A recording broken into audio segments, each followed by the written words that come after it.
But at this point, a skeptic who says there's nothing going on in the UFO phenomenon, I don't always agree with Michael Shermer, paranormal. It's a part of nature. This is where the debunker comes in. The bunker plays on that. The third transparency that would bring additional information would be shamanism.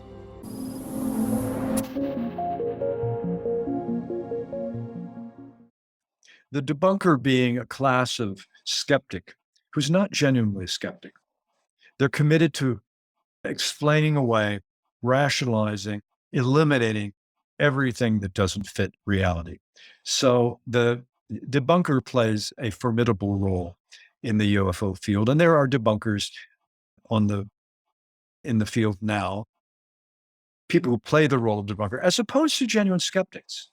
The Right. genuine skeptic has very much reason to be skeptical about certain interpretations. But at this point, a skeptic who says there's nothing going on in the UFO phenomenon that's abnormal or anomalous is just either not being honest or is not capable of being considered a legitimate reporter. Yeah, totally. Well, thank you for sharing the story. I think it perhaps to the audience, that some of these stories really give a context of the variety of these kind of experiences. And a couple of things come to mind, Keith. One is, of course, as you were talking about the debunkers, I remember myself being in the skeptical camp with Michael Shermer, Sam Harris, Richard Dawkins, and kind of the list goes on.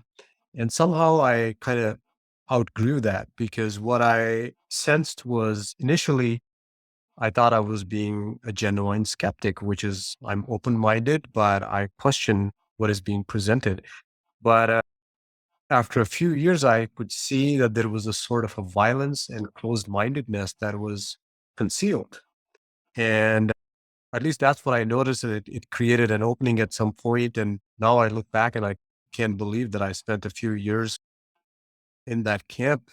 And sometimes I actually feel sad if I still see a decade or 15 years, 20 years later, people still having that same narrative and wanting to go to debunk that aspect of them has not changed. So for what it looks to me is that they already had, it's not true skepticism. It's more of like you already have a hidden agenda, perhaps even hidden from yourself that you're out there to try to. Yeah. There was a researcher in the early days of the phenomenon. I think he was alive until about 1990. Philip J. Klass, Klass. If you were to look up UFO history, he was an aviation reporter, Aviation Weekly magazine, who his hobby specialist was UFO debunking. And he was notorious. He was, in terms of character assassination, utter disregard for destroying people's lives. That's just not what skepticism is about. You mentioned Michael Shermer. I don't know if Michael, I give him credit. I don't always agree with Michael Shermer. On his webpage, he runs Skeptic magazine. And well, I'm going to make a comment. Let me make a comment about Skeptic magazine, not in particular Skeptic magazine, but it seems to me that when we set aside and need special magazines for skepticism, that's generally going to be closer to debunking because skepticism should be part of all scientific investigation. It shouldn't be a separate category. And the reason that kind of skepticism eventually becomes suspicious, we should be skeptical of some kinds of skepticism, is because Michael, I've never had a chance to tell him this or to point it out to him, but I would call Michael to the carpet respectfully for the fact that on his webpage of Skeptic Magazine, he identifies the paranormal as pseudoscience per se. Well, that's not legitimate. There are maybe pseudoscientific ways to explore the paranormal. Any phenomenon can be explored pseudoscientifically, but any phenomenon can be explored scientifically and with rigor. So to say that the paranormal and pseudoscience are synonymous is a red flag. That this is not because the paranormal, in my view, the best evidence is that it is a part of nature. I don't even like the term paranormal. It's a part of nature, part of normality that we haven't been able to explain yet. It's the equivalent of meteorites that Telepathy happens. Precognition happens. Clairvoyance happens. Mind, body, mind matter anomalies happen. They're not supposed to happen. They're not allowed to happen. We don't have maps for how they could happen. We don't know how acupuncture could happen without positing a system of meridians in the body. That may be how it happens, but it happens. It works. So what are the mechanisms by which paranormal stuff happens? I don't know. The reason I speak positively of Michael Shermer, he wrote a piece for Scientific American, I believe, over a decade ago, where he describes on his wedding honeymoon, I believe the honeymoon, his wife, who was, I believe, from Europe, had a radio. It might have been during the wedding itself, during the wedding ceremony or afterwards, a radio that was in a drawer and was thought to be defunct began playing a song that was of deep symbolic significance to his wife and a family connection. Shermer wrote about this as saying this defied all sense of coincidence, as I, as a skeptic, could have insisted upon. It shook my faith in being a skeptic. And I would say to Michael Shermer, congratulations for being willing to put that story out there, because it goes against your own commitments. You're a scientific materialist. So it's to your credit that you acknowledge that this raised serious questions. But I don't think it should question your skepticism at all. You can continue to be a genuine skeptic. But if it shook you from being a debunker, well, good. He's generally a fair-minded skeptic, but there are more than a few in the field who are not. And the debunker's position, I could write a good debunker book, because I have come to see how the debunker works. It's very easy. It's like that person in our lives who negates everything. We all have somebody who, no, that's not possible. That didn't happen. Sometimes it's our parents, unfortunately, Yes. who have given us those early lessons in life. That isn't possible. Anyway, the debunker is a very easy position. True skepticism is not debunking, nor is belief in the phenomenon necessarily lockstep of belief. At a certain point, the evidence is clear something's going on that is not part of conventional reality. William James said two things. He said, be a radical empiricist, open up to everything.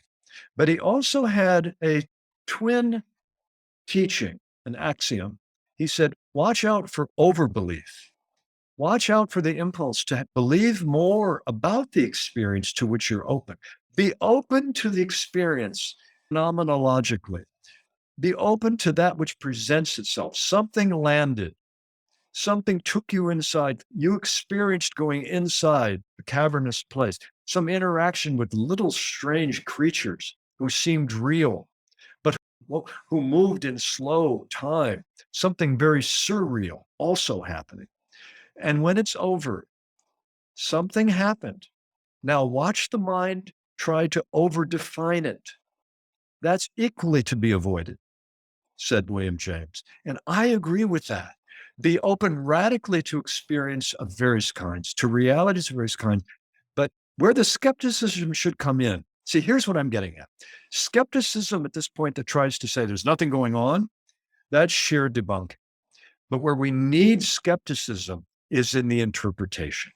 A friend of mine recently pointed out, well, Keith, by skeptic, what you really mean is connoisseurship. I said, exactly. A connoisseur is a discerning person. A connoisseur of wine is a skeptic that something sold for $2 at Trader Joe's is considered real wine. That's not good wine. Okay, that's a skeptical response. Connoisseurship. A $2 bottle of wine is probably closer to mouthwash. Okay. Likewise, so discernment has its place in how we interpret the abnormal and the paranormal and the metanormal, the supernormal. That's where we need discernment. That's where we need rational, intuitive, imagination. We need all our faculties. And I don't think the phenomenon, well, if we are prepared to bring all of that, then I think the future of this phenomenon, I mean, if I could envision a way to approach this, where do we go from here?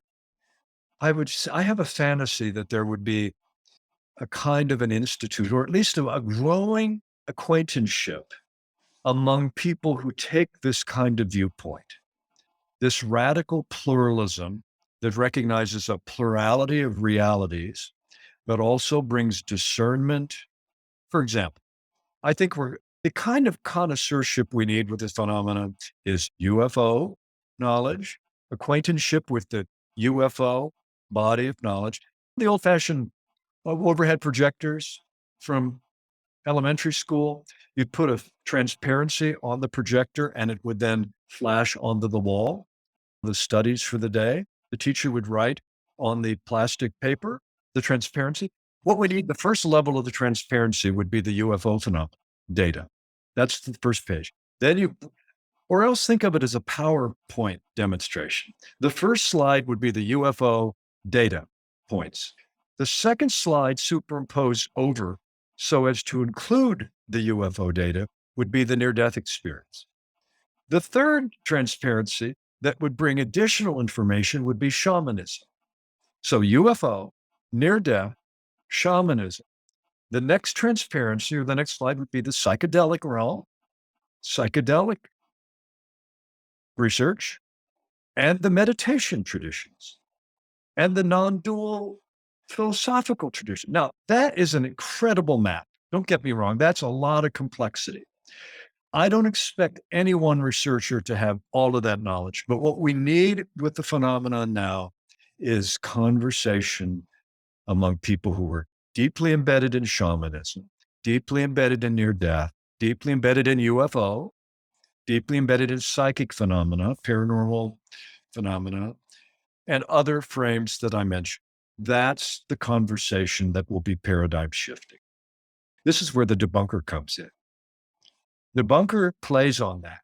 He said, it didn't happen. It didn't happen. Well, the witness may resent that, but at some level, the debunker is here to calm us, is to say, reality is normal. Reality is not threatened. Normality is always here. This stuff, these are just hoaxsters. UFO is a field of hoaxsters. I'm here to. I've actually come to believe that the debunkers are experts on hoaxsters because they're conducting the hoax. That's how they understand how hoaxes work. The debunking is a hoax, but it really is a hoax. But it's not a studied hoax. They don't know that they're selling badware.